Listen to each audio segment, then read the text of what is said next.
Hello, my name's Leena. Who are you? Let us know in the comments. I'm Leena, I'm a poet and I'm a YouTuber and I'm from the Midlands, and I'm joined here today by 2 of 4 wonderful guests for this very special Women's World episode in celebration of the Big Jubilee Read. Now, if you don't know what the Big Jubilee Read is, that's okay. I'm going to fill you in right now. It's a campaign all about reading for pleasure, yes, and celebrating great reads from across the Commonwealth to coincide with Her Majesty, the Queen's Platinum Jubilee. The list was chosen by a panel of expert librarians, booksellers, and literature specialists, so you know it's going to be good. And they've chosen 70 titles from a reader's choice of long lists, with 10 books for each decade of Her Majesty, the Queen's reign. The Big Jubilee campaign is in partnership with the BBC Arts and the Reading Agency, and it received additional funding from the Arts Council and is supported by Libraries Connected and the Booksellers Association. So many book lovers have come together to make this list possible, and it's a pretty foolproof one. If you give it a little look, it's an incredible list of books. I'm so excited to be joined later by Scholastique Mukasonga and her translator Melanie Mauthner. But first, we are going to be talking to Yangsze Choo and Tahmima Anam, 2 of the authors who made it onto that holy list of 70 books. And I'm really excited to welcome them both. Hi, how are you? Hi, Leena. It's lovely to speak to you both.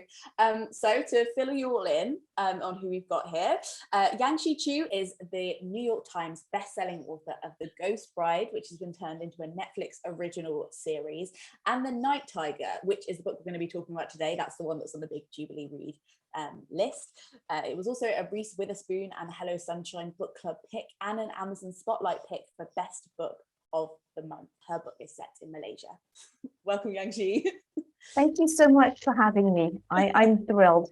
I'm thrilled to have you. I'm so excited to chat to you about your book. Tahmima is also here. Her debut novel, A Golden Age, which is on our Big Jubilee Read listed book, was shortlisted for the Guardian First Book Award and was winner of the Commonwealth Writers' Prize for Best First Book. Her follow-up, The Good Muslim, was shortlisted for the 2013 DSC Prize for South Asian Literature, and her latest novel, The Startup Wife, has just been published in paperback. Her book is set in Bangladesh. Welcome, Tahmima. Thank you, Leena. It's great to be here and such an honor to be on this list. Yeah, it's incredible. And kind of looking at the whole list, I want to talk to you about the list in general afterwards, but it's such an interesting list, and there's so many books that I hadn't heard of, so many books that I had heard of, and like they've always been on my to-do list at some point, and some familiar faces as well. So it's really, really great. Yangsze, I wanted to ask you first. So for those of you who haven't read it, The Night Tiger is set in 1931 when Malaya, which is now Malaysia, was part of the British Empire. Tell us a little bit about what inspired you to write that novel and the kind of research you did around that period of time. Well, first of all, I want to say thank you again for having me. This is such an honor. I'm very thrilled. My parents are very thrilled too. And I never really thought that a book I would write, which is set in Malaysia, where I'm originally from, would make it onto the Jubilee book list. I think that time period is actually quite meaningful to me because the book is set in Perak, which is a state in Peninsular Malaysia where my family actually comes from. So both my parents and both sets of grandparents actually grew up right around the area where the book is set, which is the Kinta Valley, which used to be the world's richest tin mining deposits. And both my grandfathers were tin miners. They worked in the mines. And my maternal grandmother worked for a while as a rubber tapper. So she was a plantation worker. And she did the job that this one of the characters in the novel, this poor lady Ambika, who gets taken apart by a tiger, does as well. And so from an early age, I had a fairly good idea of what that job entailed. It meant getting up very early in the morning at 3 or 4 when it was dark and cutting the trees for the rubber sap.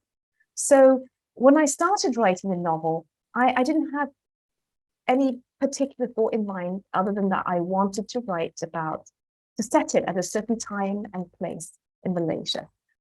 I think it's very meaningful to me because besides having this personal connection, the time between the wars is interesting. There are a lot of novels written set in Southeast Asia during the Japanese occupation and beyond. And I thought this time in the 30s, right between the two wars and right after the Great Depression, was interesting because it was boom time all over the world. When I started writing it, I was also very much inspired by the colonial houses that were left behind by the British, basically, probably all over the Commonwealth. And many of them are beautiful. They're really built for the tropics. They're very large houses and small ones too. Some of them have been renovated and turned into hotels or restaurants, but many, many others were left to fall apart in the jungle. And when I was a child, we'd go and look at all of these houses and imagine, from the outside, what sort of secrets they might have held. And I always thought, given my family background, I always wondered, like, when all these things happened, rather like a Downton Abbey of the tropics, if you will, didn't the servants know everything? Surely the servants knew what was going on. And which is why when I wrote the novel, two of the characters, one of them is a dancing girl, and the other one is a child servant, an 11-year-old houseboy named Ren, at a time and place when your houseboy could literally be a child when children were working. And so that was, I thought, part of the interesting space that I wanted to explore. Yeah, it's incredible. And I think, again, it gives us a little insight not only into that kind of that realm, but also that being that age as well, because you don't always have like all of the concepts of what's going on around you, and that's what's so interesting to hear both of those perspectives. So yeah, I really loved it. Tahmima, tell us a little bit about the inspiration behind A Golden Age, because this is obviously set a little bit later than Yangsze Choo's book. It's set in 1971, around then. Tell us about the research and what was behind the beginning of the book for you. Yeah, thank you. So my novel is set in 1971 during the Bangladesh War of Independence. It's a period of history that's very important to Bangladeshis because it was the sort of origin story of our country. And I grew up listening to stories about the war. My parents were revolutionaries.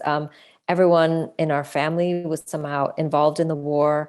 And at first I thought I was going to write a big war novel that had battle scenes and was mostly about kind of, young male revolutionaries. But then as I started to write, I realized that there's this whole untold side to wars, not just this one, but most of the wars of history, where there are all these mothers that are left behind when their children go off to the battlefield. And I wanted to tell that story.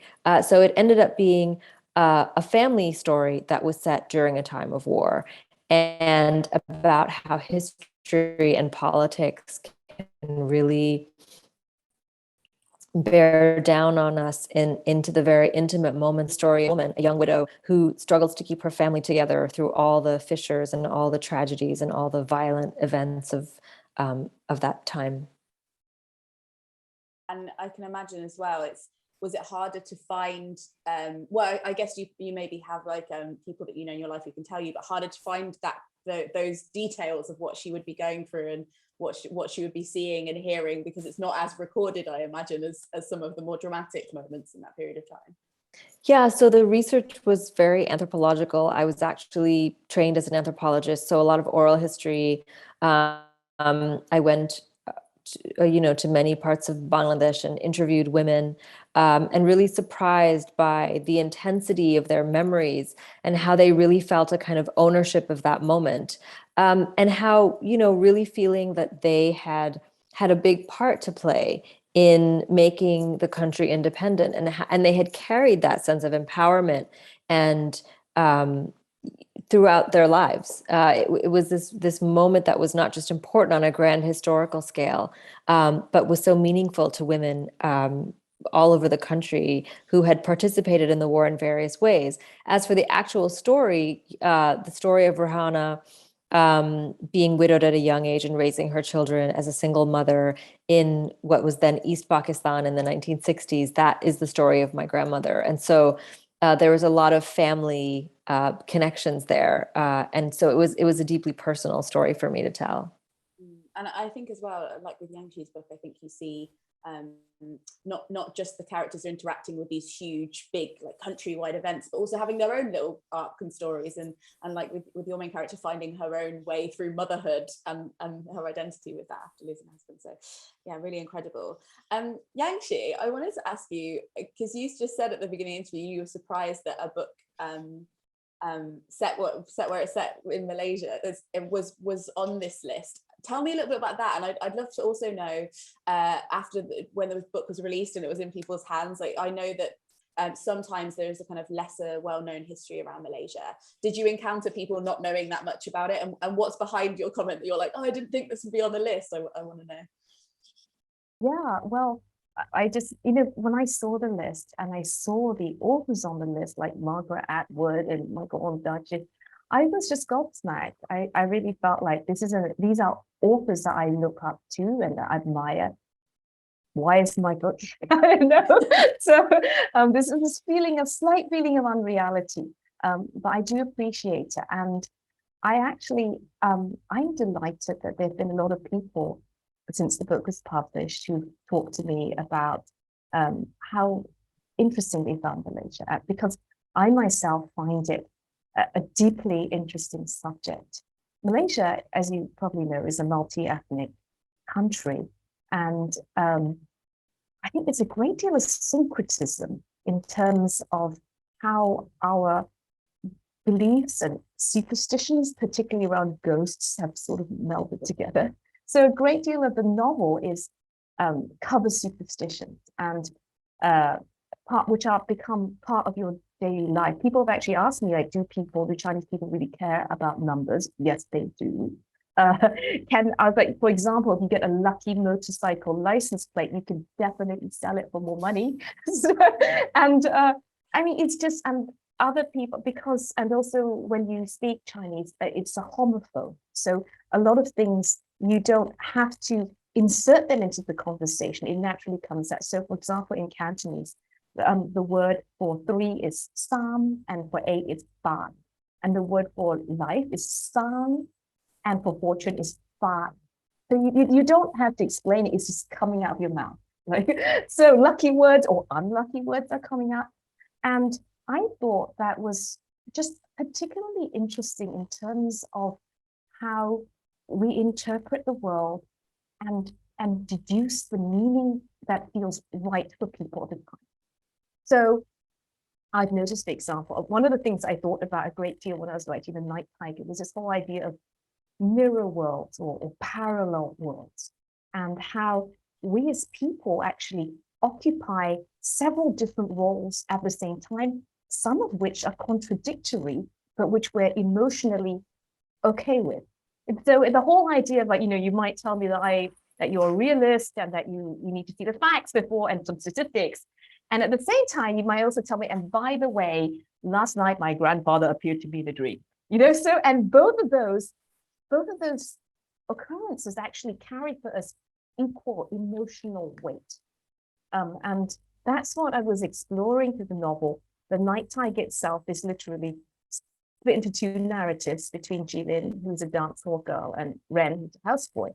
And at the same time, I was also thinking of the worlds of men and women, children and adults, beasts and humans, locals and foreigners, and the living and the dead, which is an undercurrent.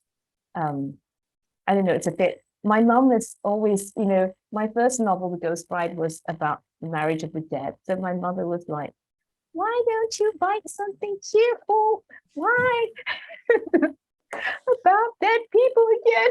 So, but I do think that there is, I think these are universal themes that we all approach. We all begin at one end, and we all approach death as a final mystery.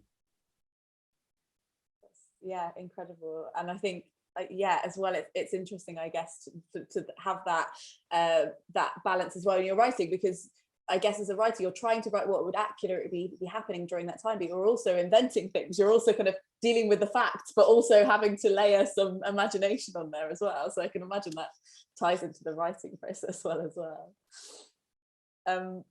Tahmima, I'd love to hear a little bit about how you found people's reaction to your book, because obviously it's set during Bangladesh Liberation War. Have you encountered a lot of people who didn't know that much about it before reading the book? And have you heard of anybody being like, oh, I actually feel like I want to learn more about this now? And was that the intent? Well, I know a lot of people, have come up and said, this was my first introduction to Bangladesh or Bangladeshi history, something that went beyond the headlines, because people project certain ideas onto countries like Bangladesh, which they may not be that familiar with. In the country itself, obviously, the book was published and as a book that is about an event that everyone knows about. So it was kind of the opposite experience when I went home. And in fact, it was very difficult for people to read it as a novel. So they kept criticizing little factual things or memories that they had that were different from the book. And I had to keep reminding people that this was not a work of history, it was a work of fiction.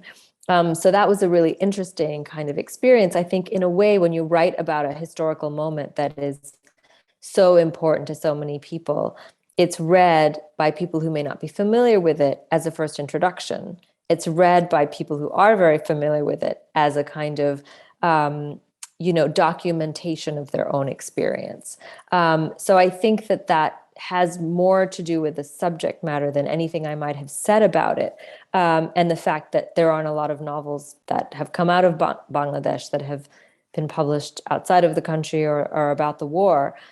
So I did feel when I published that book that there was an act of translation or an act of representation that was possibly going beyond the role of a novelist. And so that's been kind of an interesting experience.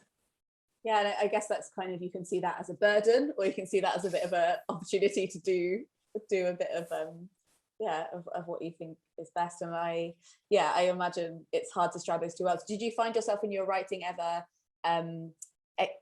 trying to over explain things for people who aren't familiar with Bangladeshi culture, or were you just like, if you don't get it, you can look it up later?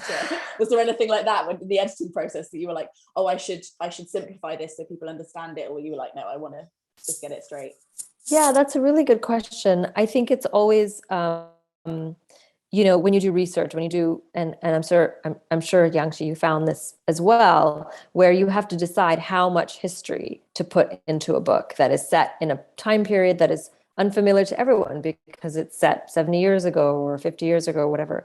And I think the trick is to really over-explain and then do a lot of radical editing, because actually readers, we don't give readers enough credit. They can read between the lines, they can understand things. People don't want to be spoon-fed a lot of facts or a lot of history. They want to feel that kind of sensual reality of a place that comes in very tiny details, that doesn't come in explaining things explicitly, but comes through the nuance of people's relationships and the little details of the foods that they're eating or their habits or their relationships. Definitely. Did you find that, Yangsze? Yeah, I think that's very true, and a terrific comment. That is the burden of historical fiction, in which you need to create a world without strong-arming people and having characters say, by the way, Bob, do you remember during the last war in 19, it's really bad, and at the same time worrying that people don't know about it. I thought about that a lot as well. And for example, in The Night Tiger, because it's set in the colonial period, and it's also there are a number of different ethnic groups in the book as well. What I tried to do was keep it just deliberately neutral and have events happen to people. Of course, a tiger also happens, so that's a thing in and of itself. But I do really feel that's important, and I'm sure, Tahmima, you also went down a lot of enjoyable rabbit holes. I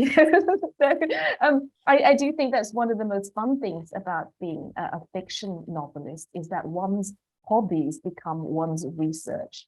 So I spent a lot of time reading colonial era cookbooks so that I could recreate the tiffin curry tiffin of my dreams. So, but that's really fun, and but it tells you so much. For example, I did find these old cookbooks.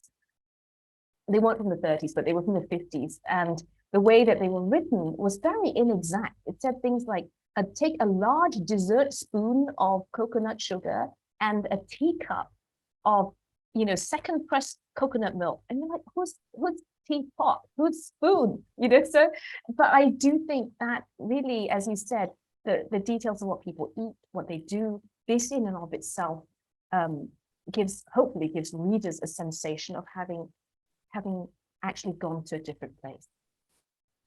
It's almost like on some level it would be amazing if you could both publish like the extended edition of your novels where you're like, and this is the one with all of the research for either the people that are complaining that it doesn't have enough facts in it, or the people who just want to get geeky. And because I know when you write a book there's so much in it that you do, like you said with the cookbook, that just doesn't get in there, and it's an incredible. And speaking not of facts but of the things that you have more invented, I wanted to talk a little bit about your female protagonists. So Tahmima, your book is narrated by Rahina, who is a young widow and a mother. She loses her husband at the beginning of the book, and there's a bit of a struggle to get her kids back, and it goes on from there, and her kind of overseeing their lives and intervening to various extents of success. Why did you choose to center the novel on Rahina, and was she who she was at the beginning? Like when you started writing her, did she feel like you were controlling her, or was she somebody who just kind of came in organically as a fully formed character?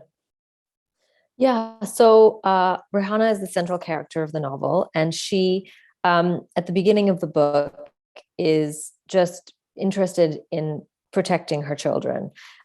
Because when her husband died, she loses custody of them. And she feels this overwhelming sense of guilt that she kind of let them down. And she finally gets them back, but it's a kind of bruise that never really fades. So when the war starts, her only ambition is to keep the children safe. She's not a revolutionary. She's not political. But the novel is about her radicalization and her becoming a sort of unexpected revolutionary in the bid to protect her children. She starts to do things. She starts to shelter revolutionaries in her house. She starts to hide, arms. She starts to do acts that would have gotten her and her kids arrested. But she's doing it all. She's motivated all by a love of her family and of this fierce, protective, maternal instinct. And yeah, she definitely took over the novel in a way that I possibly couldn't have predicted from the beginning. And I realized that, in fact, it's those kind of intimate familial moments that are really important, even when you're trying to tell a big story. So she's definitely someone that has stayed with me, so much so that I ended up writing 3 novels about her family and her descendants that became a kind of trilogy. So she really got a hold of me and didn't let go for almost a decade. Do you feel like she was kind of like, I'm actually not finished, Tahmima? Yeah. So if you could continue to write my stories, that would be great. I love it. Yangsze, how about your female protagonist, Jilin? Tell us a little bit about her, because I know she's got a really interesting story. Yeah, well, Jilin, I hadn't really planned on. And as Tahmima said, they grow on you. They become like real people. And I've often thought that one can always tell someone who's writing a book because they're driving somewhere and mumbling to themselves, like, oh yeah, that's what so said. So I did not really plan her either, but she appeared. She is a Chinese woman who's about 20 years old, and she's frustrated because she hasn't been able to go to school. Her stepfather has pulled her out of school, and she's working as a seamstress by day, and by night she moonlights as a dance hall hostess, which is not entirely the best profession for a girl in 1931. When I wrote about Jilin, I really felt that that what she really wanted was to go to school, which is and part of that is because my mum did not manage to go to school until she was 11. So she was a middle child of a large family, and her older siblings went to the government school. But from the age of 6 onwards, my mother was basically, she was in charge of cooking, taking care of her younger siblings. and taking care of the house, as well as her grandmother who was paralyzed. And so many of the things that happen in the novel, actually, she also inspired the character of Ren, who's the 11-year-old houseboy, are, I think, inspired by my mother's childhood. All the things, she's the one who taught me how to, to catch, butcher, and prepare a chicken, how to cook on a charcoal fire. And when we were growing up, we'd always hear these stories. I think the UK equivalent would be, and when I was a child, I walked 5, miles in the howling, whatever. But they were really, true stories. And I've always struck by how much work children are actually capable of. That children can be incredibly responsible, and that also the heart of a child is often wanting to please. So I think that comes through both in the characters of Ren and Jilin, who wants very much to go to school.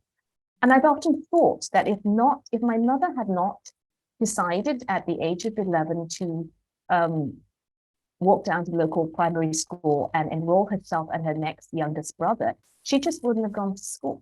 And she would have remained like my maternal grandmother, who was a rubber tapper, illiterate throughout her life. And I always, that was very apparent to me, because when I was a child, we would go back and stay with my grandparents. And my grandfather, who had a primary 6 education, so he could read a Chinese newspaper, would be reading his newspaper. We kids would be reading Enid Blyton. and my grandmother would be so bored, because when you cannot read, the world is a very isolating place. In fact, we all learn to play mahjong as children to entertain her. So it did, when I was writing, and then later in her life, my grandmother, because she was illiterate, could not go to any new places by herself. She could not take a bus by herself, and she couldn't navigate an airport because she couldn't read.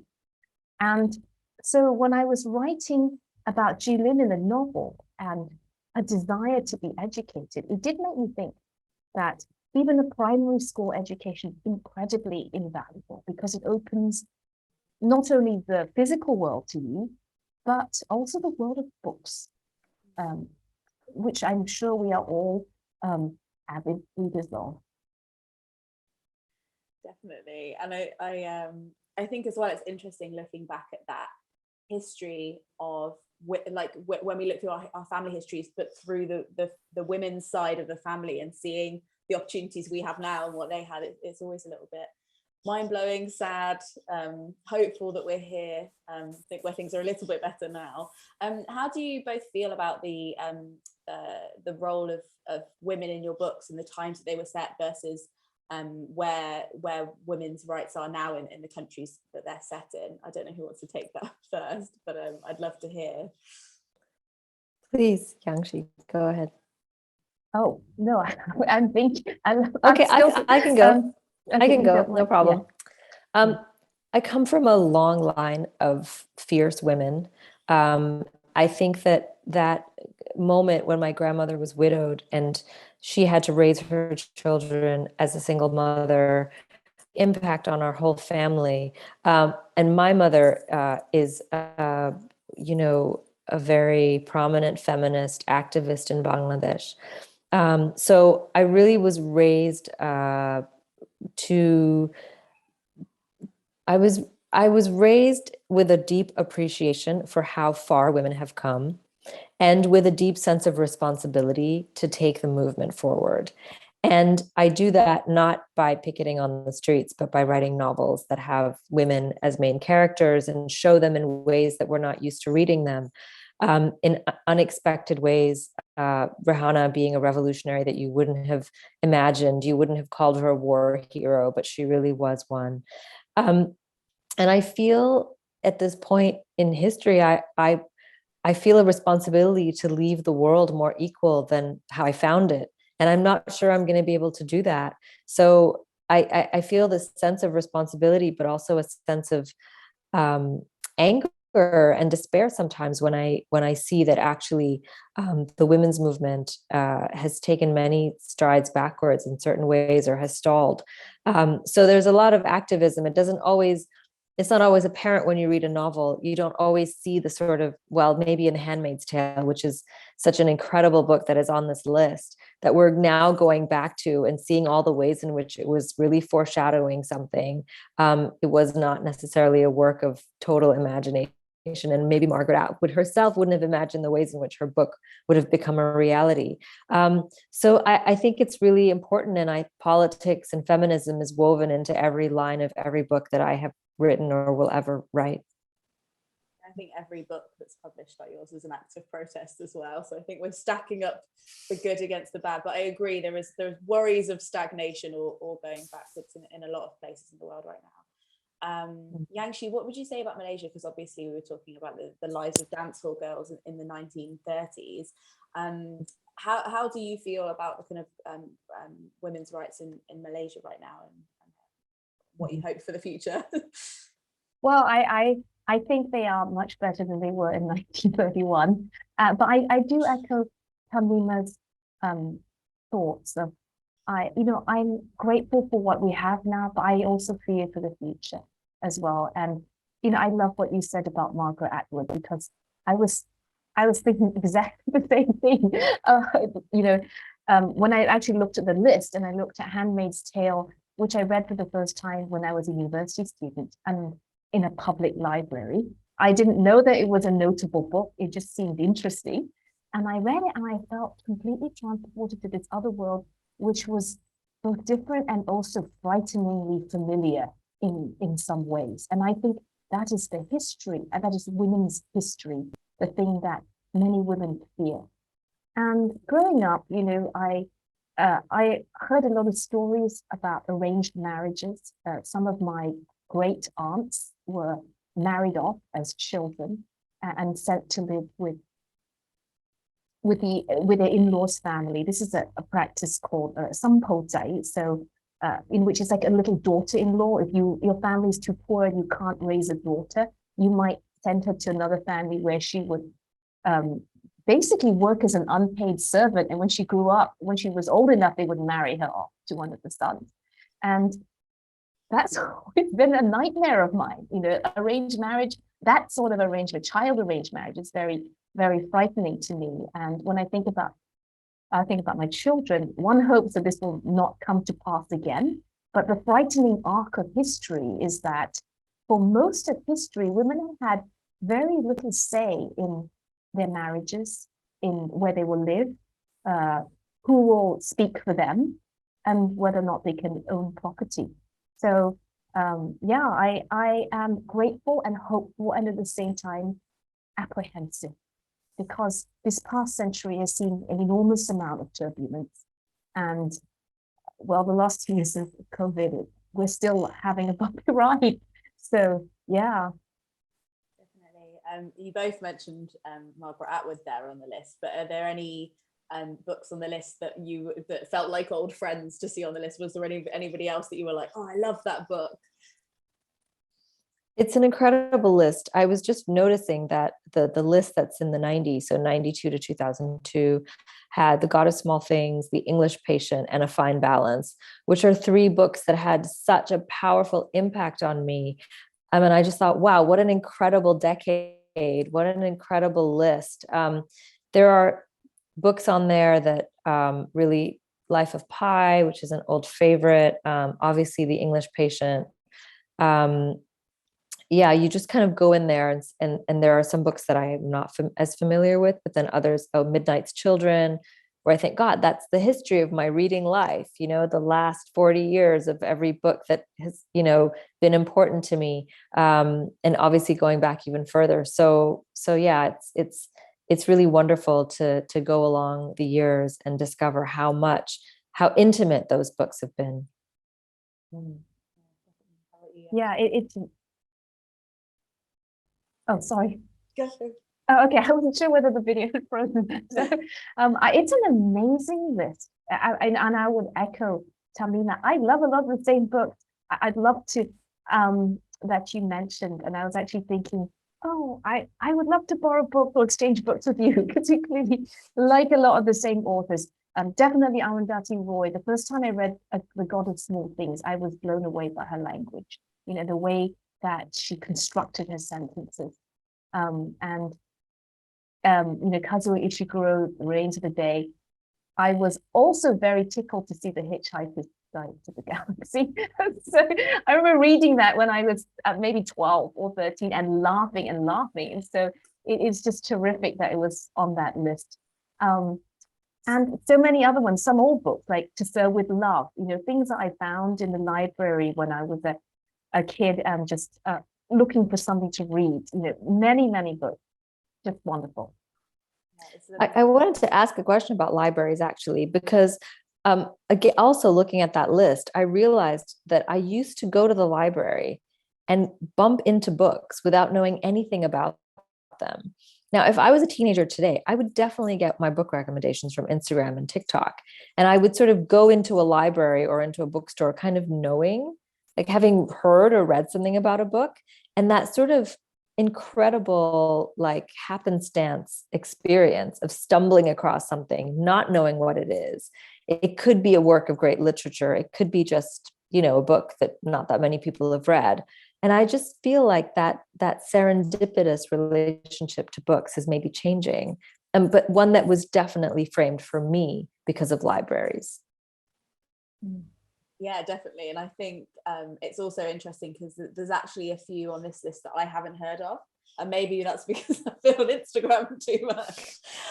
But I think this is why these lists are really good, because I think it's that it can recreate that feeling of bumping into things and being more like, oh, okay, right. Because again, like, you know, stuff that was published in the 80s, I wasn't alive. I don't know what happened. Some of these I recognize, some of these I don't. Yeah. Are there any particular maybe books by women on the list that you haven't read that you're excited to read, or ones that you've spotted and you're like, oh, I've always been meaning to read that, but I haven't got around to it? Oh, Half of the Yellow Sun by Chimamanda Adichie. That's on definitely. It's actually on my to read list. That's one that's, you know, that's kind of sprung out at me. But I did love what you said, Tahmima, about the serendipity of libraries and also small independent bookstores, in which you would go and there'd be these little tags. And I think they still do have them, like, we recommend this week, and, you know, just finding a novel that you fall in love with. I actually do wonder, like you, whether young people, now that I'm auntie age, so whether young people do miss out on that, or whether we just had a greater capacity for aimless reading. Yeah, absolutely. I really want to read Atia Hossein's Sunlight on a Broken Column, which I was thrilled to see on that list, and that I've been meaning to read. It's a classic of Pakistani fiction and was recently republished. So it's available to everyone now, but I think definitely one of the greats that I just happen to have missed, that I would love to go back to. And that's, you know, this list is kind of reminding me that it's a book that I've been meaning to read.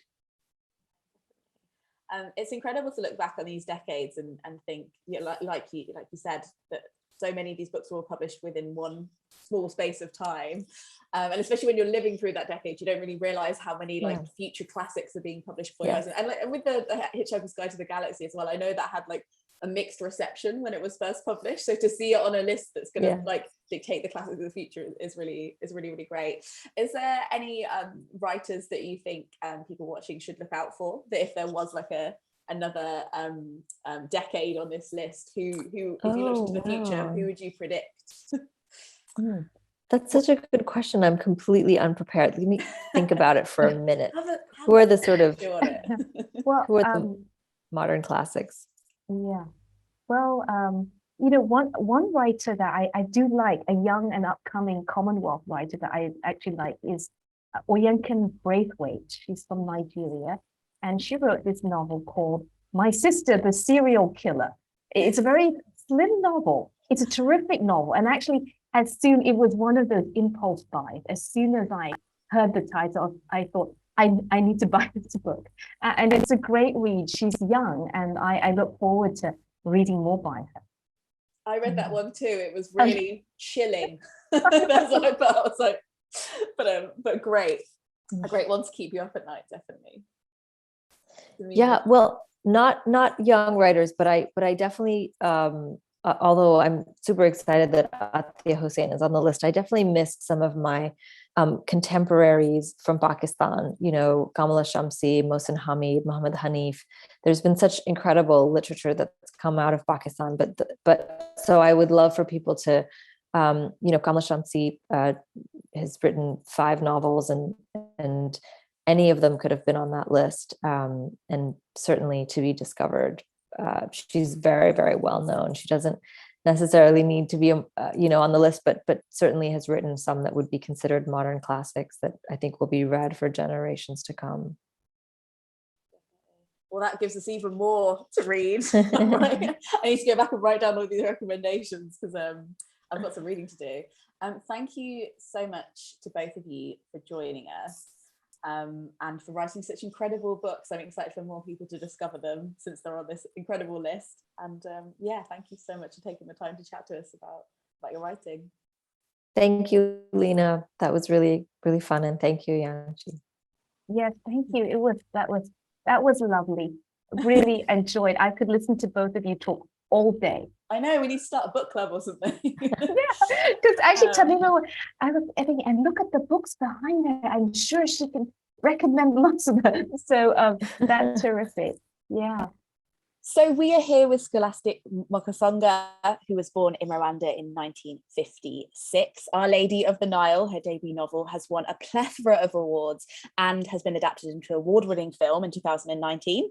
In 2017, her memoir Cockroaches was a finalist for the LA Times Christopher Ishwood Prize for autobiographical prose.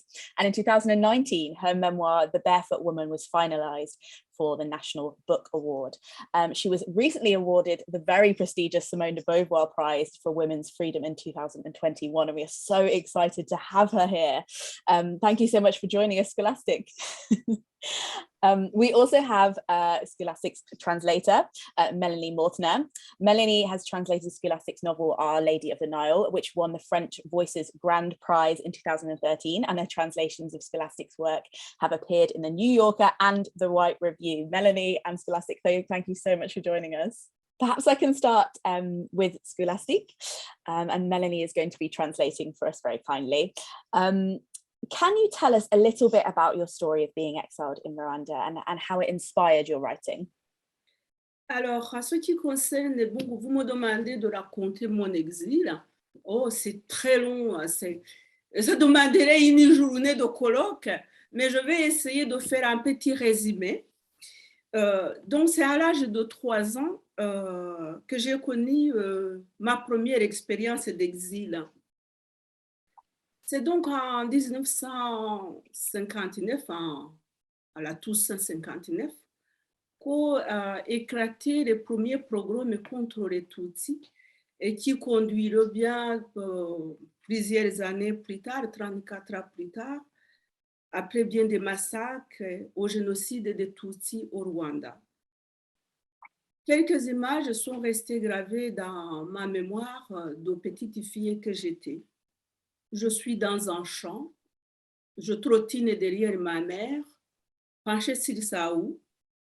Il y a cette rumeur secrète qui monte des collines et il y a ces fumées, ces flammes. Vite, ma mère m'a mise dans son dos. Vite, nous remontons la pente jusqu'à la grande piste. Et là, c'est une bousculade, une foule en panique, des appels, des pleurs d'enfants, le maigrement des vaches dans les étables. Nous sommes arrivés à l'école. Ma mère cherche mes frères et sœurs. Je vois une grande hutte en flammes. Ce soir, nous ne dormirons pas à la maison. Tous les réfugiés, nous avons été regroupés dans une mission catholique. Nous y sommes restés plusieurs semaines. Les enfants jouaient tous ensemble devant l'église. Et chose étrange, mes frères et sœurs n'allaient plus à l'école. J'aurais pu me croire en vacances si je connaissais ce mot. Puis tout se termine un soir, la nuit tombée, il y a ces camions, tout phare allumé, et il y a des soldats qui nous bousculent pour monter dans les camions. J'ai perdu maman, mes frères et sœurs. Mon petit poilu allée qui n'était jamais m'aimé m'a échappé des mains. Je le vois rouler sous les pieds de ce qu'on pousse dans les camions, je pleure. Nous sommes dans les camions, ils ont roulé toute la nuit. Au petit matin, nous avons été débarqués dans un lieu inconnu qui sera désormais notre lieu d'exil. Nous sommes à Nyamata. On nous a d'abord entassés dans des salles de classe désaffectées sous la surveillance des militaires. Ensuite, nous avons dû habiter des baraquements qu'on avait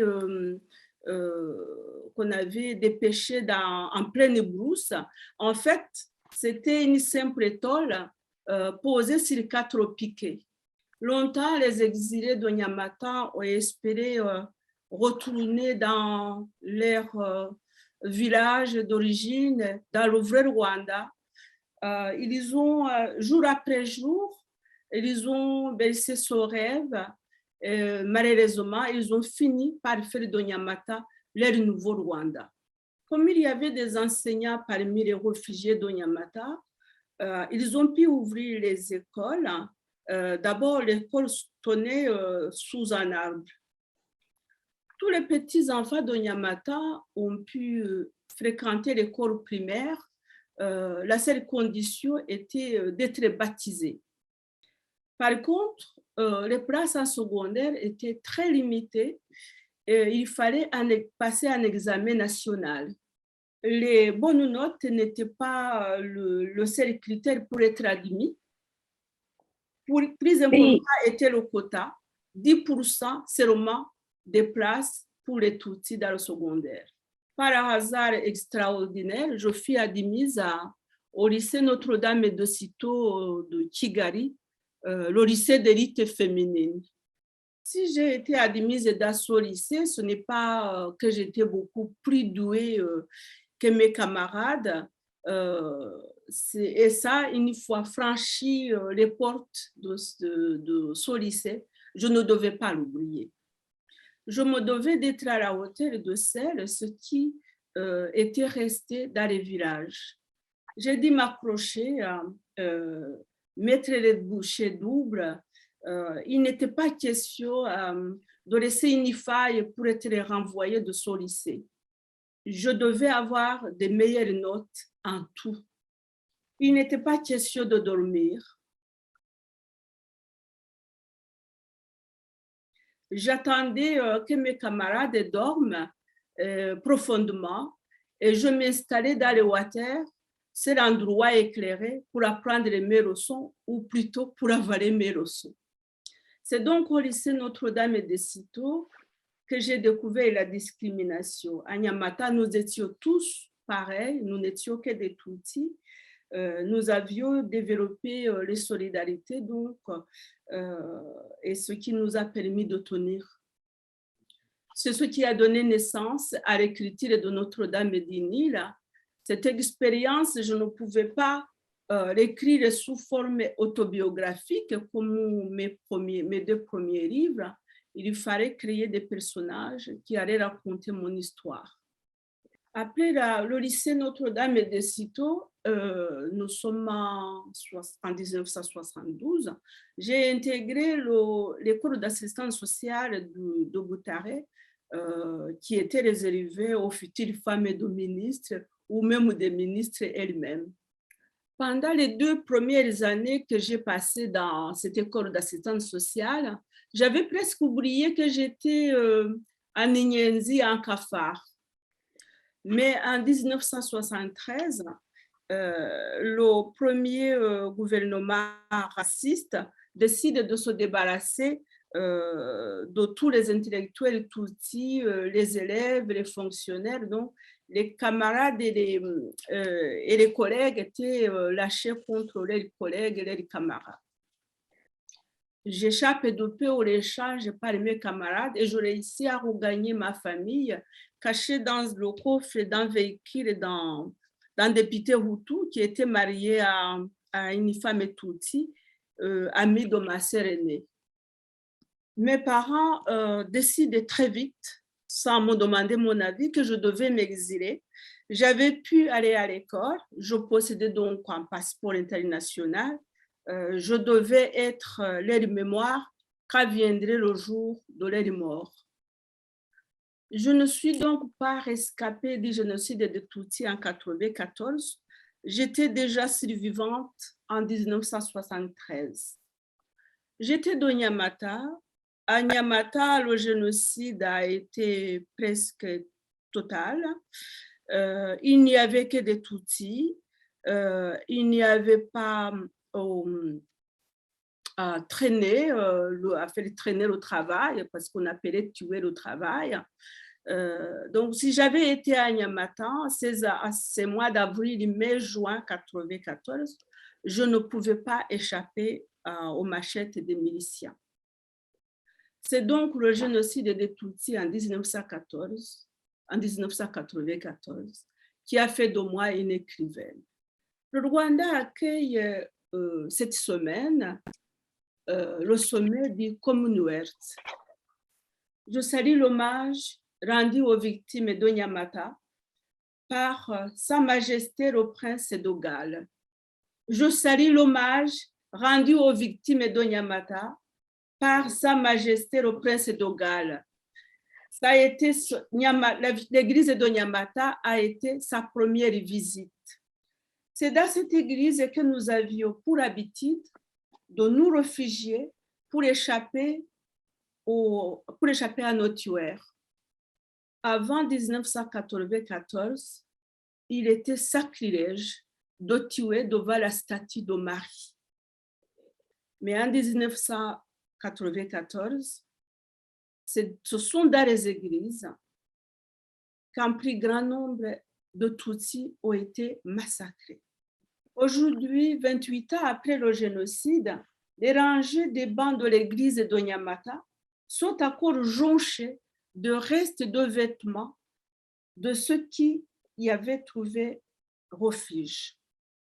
Ils y ont tous été massacrés, femmes, enfants, vieillards.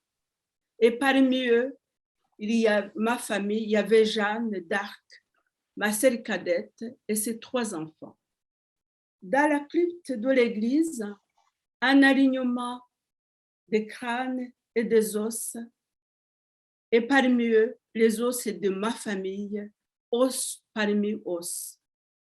Lorsque j'étais écolière, le mois de mai, c'était le mois de Marie. C'était le printemps, les collines étaient couvertes d'un tapis de fleurs jaunes. Nous allions dans les collines cueillir des fleurs pour la procession de Marie. Aujourd'hui, les écoliers parcourent les collines pour recueillir les os de leurs familles assassinées. Incredible to hear about. I'd love to hear from Scholastique her choice of telling the story through the teenage girls, through their perspective, because we want to talk today about women's voices, and I'd love to hear her decision to tell the story through their eyes. Au Rwanda, l'éducation était exclusivement entre les mains de l'Église.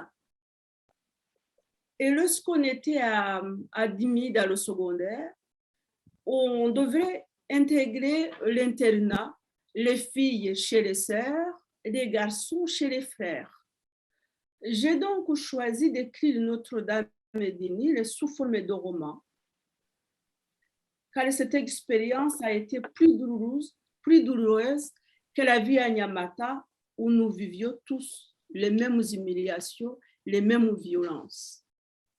À Notre-Dame de Citeaux, j'étais seule face à la violence, à la haine de mes camarades et à l'indifférence des enseignants.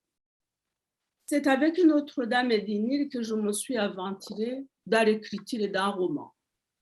Et le livre s'appuie sur mon expérience vécue dans le vrai lycée, le lycée Notre-Dame de Citeaux à Kigali. Ces souvenirs sont donc transposés dans un lycée imaginaire à 2500 mètres d'altitude. Des religieuses sont censées y former la future élite féminine du pays comme à Notre-Dame et de Cîteaux à Kigali.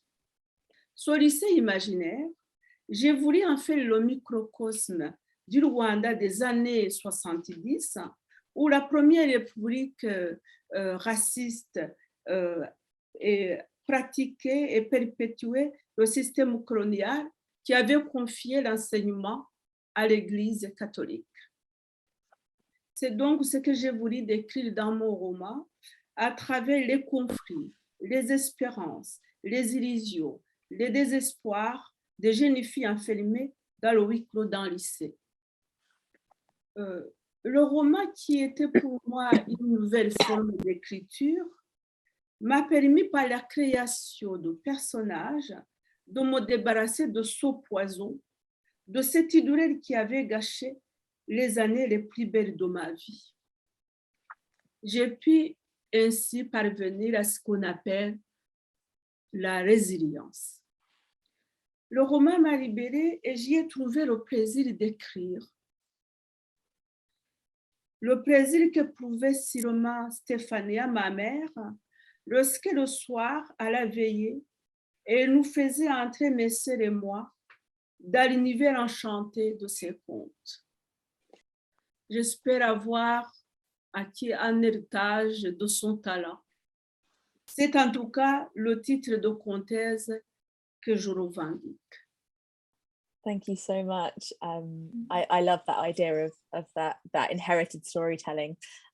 Melanie, I'd love to ask you about the translation process a little bit, because you are the storyteller of the storyteller. You're doing the kind of the transposing the storytelling.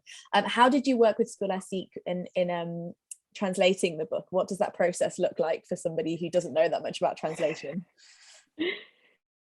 It looks, well, I was very fortunate in being able to collaborate with Scholastique, and I sent her a long list, several pages long, with lots of questions and queries.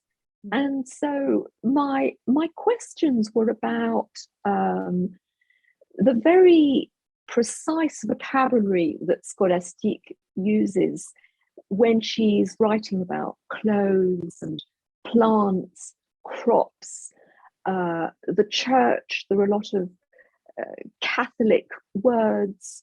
There's a lot of Kinyarwanda in the novel. There's a vocabulary to talk about the administrative system, the schooling, the exams, a lot of colonial terms, pre-colonial terms, words for, geography, landscape. And then there was something about, the time of year and the climate and the dry season. And so Scholastique wrote back with very, very helpful answers, which was invaluable. Alors Mélanie, je peux vous rassurer, c'est la démarche de tous mes traducteurs, que ce soit des traducteurs anglais, ou italiens ou brésiliens. Surtout le fait que je passe, mais comme je venais de vous le dire, mes livres de mots Kinyarwanda, il y a toujours, même mon éditeur à Gallimard, il y a toujours le souci, ils comprennent bien qu'il y a un sens, qu'il y a une raison qui a fait que j'ai laissé ces mots, qu'ils appellent d'ailleurs, qu'ils nourrissent le livre comme le lait maternel nourrit le bébé. Donc, il est vrai que je suis toujours sollicitée et je m'y attends toujours quand il y a une traduction. Donc, ce que vous avez fait, c'est une démarche que je rencontre et que j'apprécie beaucoup auprès de mes traducteurs. That makes sense. I'd love to ask this question to both of you. Would you have any advice for women who are thinking of starting to tell their stories and writing down what they've experienced? And as well, do you have any advice for any women watching who would like to become translators and help other women tell their stories? So, shall I ask Scholastique or shall I answer that first? Why don't you answer first, and then we'll ask. And then we'll ask Scholastique. So yes, my advice for anybody wanting to write, and then I'll just say maybe something about translating, would be to ask yourself what intrigues you, what do you want to find out about, what's mysterious to you, because I think of writing as a bit like reading. It's a form of exploration and discovery. I would also say, where and when do you want to immerse yourself? I very much feel that writing and translation is a kind of full immersion in another place, another culture. So in terms of translating, how to start off, find a text, a piece of writing that you really love, and then it's like a tussle to try and recreate it. So I think there's got to be a strong affinity, some connection with a text. Oui, bien évidemment. D'abord, je dirais que moi, je suis une écrivaine sans doute atypique. Je n'ai pas eu le temps d'aller à la recherche d'un modèle. J'avais un devoir de mémoire à accomplir en urgence, car je vivais dans l'angoisse de perdre cette mémoire. Je devais faire avec ce que j'avais, sans me poser de questions, seulement me confier à la page blanche et en faire ma confidente. Une confidente qui accueillerait mon histoire sans avoir à me préoccuper de savoir si j'écris bien ou si j'écris mal. Je n'ai donc pas de conseils à donner à mes consoeurs écrivaines. Si elles ressentent le besoin d'écrire, qu'elles couchent sur le papier, il faut aussi aujourd'hui dire d'ailleurs à présent sur l'écran de l'ordinateur, c'est qu'elles croient devoir écrire. Dans tous les cas, il faut rester humble. Publier n'est pas toujours facile. Ne pas se bercer d'illusions. Vous n'avez peut-être pas écrit un chef-d'œuvre immortel, le best-seller que vous attendiez. Les lendemains d'écriture sont parfois ingrats. Mais souvenez-vous de ce moment si bref de plénitude que vous avez ressenti quand est née en vous cette phrase inattendue. Commando accordé à vous seul, mais que votre livre fera, espérez-vous, partager à tant de lecteurs. Incredible. I love that idea of the page being your confidant as well. I think that's going to really unlock a lot of stuff for people who are watching, especially women who are trying to find their voice. So thank you so much. Je lui remercie beaucoup, mais c'est vraiment la réalité, c'est ce que j'ai vécu, parce que quand vous écrivez sur un drame qui saisit toute votre personne, vous ne pouvez pas parler, et j'ai pu parler à la page blanche. I love that. That's incredible. Thank you so much, Melanie and Scholastic, for joining us. And thank you to everybody watching for tuning in and talking about the women's words that we see popping up in the Big Jubilee Read list. You can read the whole list. It's an incredible list of 70 books. There's 10 from every decade. And you can read it at bbc.co.uk/arts. And you can also find reading group resources if you want to read it with a friend of all 70 books at readinggroups.org. All the books will be featured on BBC Two's Between the Covers, of which you can catch up on iPlayer, and you can get the books from your local library or your bookshop. Thank you so much to Arts Council England for making this event possible, and to our wonderful authors and translators who have appeared in this episode, who have really made it what it is. So thank you to everybody, and thank you so much for watching.